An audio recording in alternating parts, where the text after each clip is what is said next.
Olá, querido amigo, olá, querida amiga, seja muito bem-vindo ao Momento da Saúde aqui no nosso programa Encontro com a Vida. Segunda-feira, começando mais uma semana, preparamos uma linda mesa para o nosso desjejum.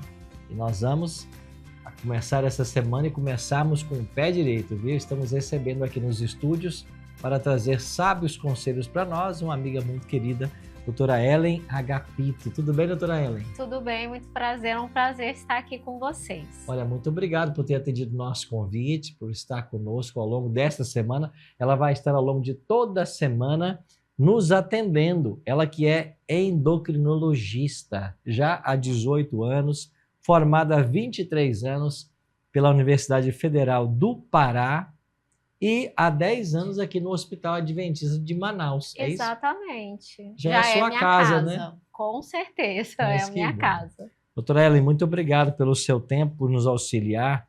E como você é endocrinologista, nós vamos trazer questões que são fundamentais e de grande interesse, começando pela diabetes mellitus, que atinge aí a cada vez um grupo maior de crianças, não é isso? A gente fala de crianças ou também ela também atinge o adulto? A diabetes mellitus tipo 2, originalmente ela era uma doença que atingia adultos, né?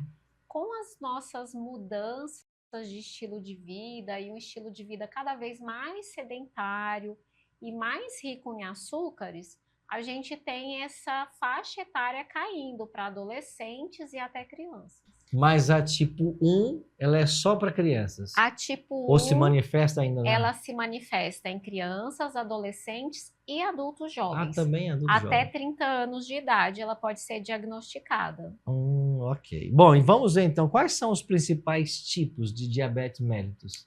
Esses dois que nós comentamos. Então, a diabetes tipo 1 e a diabetes tipo 2, elas talvez corresponderiam aí a pelo menos 95% de todos os casos, sendo que a tipo 2, ela corresponde a cerca de 90 até 92% dos casos. E é aquela diabetes que ela é multifatorial, ela acontece pelo sedentarismo, o tipo de alimentação, os fatores de risco familiares, o aumento da idade. Então, ela é realmente a diabetes que mais acontece. E ela hoje já é considerada aquilo que a gente chama de doença fabricada pelo homem. Né? Nós temos essas doenças... Vem do estilo de vida mesmo. Estilo de vida. São doenças crônicas não transmissíveis.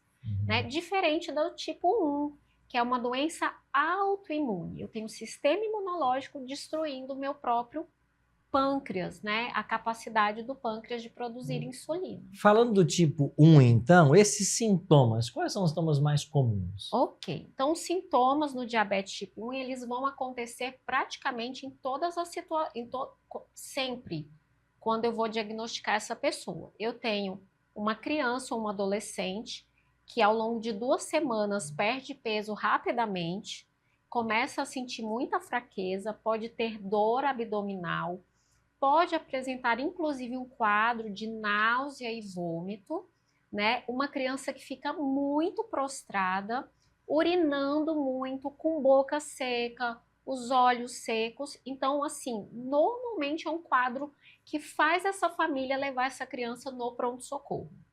Não tem como você ficar em casa. E aí se descobre o diabetes.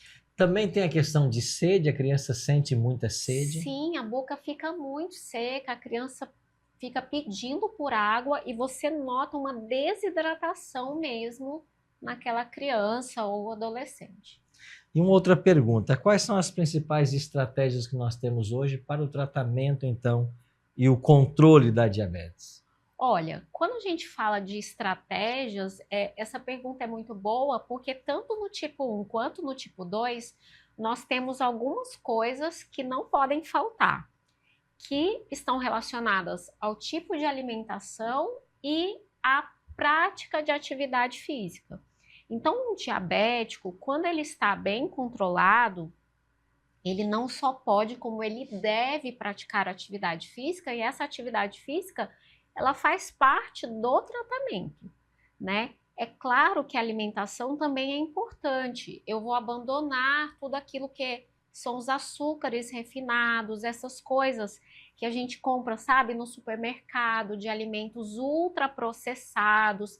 Esses que agora já vem com aquele aviso enorme lá, cuidado, adição de açúcar, esses realmente não são alimentos adequados. E nós vamos preferir coisas mais simples, aquilo que a gente compra na feira. As frutas, as verduras, os legumes, coisas integrais, bastante grãos, sabe, pastor? Lentilha, grão de bico, os feijões, né? Quem sabe colocar aí, trazer uma aveia para o meu dia a dia, né? Então, essas coisas ricas em fibras, elas também vão ajudar bastante nas estratégias. E é claro que aí, dependendo de cada caso, vai ser introduzido a medicação correspondente realmente à necessidade daquele paciente. Você conhece algum caso, ou é possível você ter um diabético tipo 1, a mellitus tipo 1, e conseguir controlar apenas com alimentação, sem o uso da insulina? Olha, é muito difícil e talvez seja possível numa fase desse paciente que nós chamamos de lua de mel. Quando o paciente tipo 1 é diagnosticado, normalmente 90% da capacidade de produção de insulina dele já foi deteriorada. Então, ele tem 10% de capacidade, mas normalmente nós temos alguns meses em que ele ainda tem uma produção residual de insulina e talvez numa situação muito ideal, com um segmento muito de perto, você consiga não fornecer insulina, mas é muito raro. Eu ainda não tive a oportunidade de fazer isso. São pacientes que requerem realmente a suplementação da insulina que ele não consegue produzir. Mas no tipo 2 é muito diferente, pastor. Sim. No tipo 2, nós temos a chance de ter remissão da doença, principalmente nos 2 primeiros anos de diagnóstico.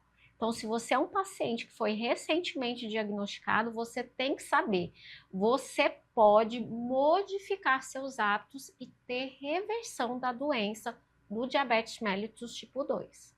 Quanta notícia boa, né? Essa é uma excelente notícia. E isso aí tem a ver com o estilo de vida, né? Com certeza. Exercício, prática de exercício, alimentação. Bom, a doutora Ellen Agapito vai estar conosco a semana toda, trazendo conselhos para nós. Já vou dar um spoiler de amanhã. Amanhã vai ser o tema da obesidade. Esse tema interessa muito a todos nós. E amanhã, então? Combinado? Amanhã cedo? Combinado.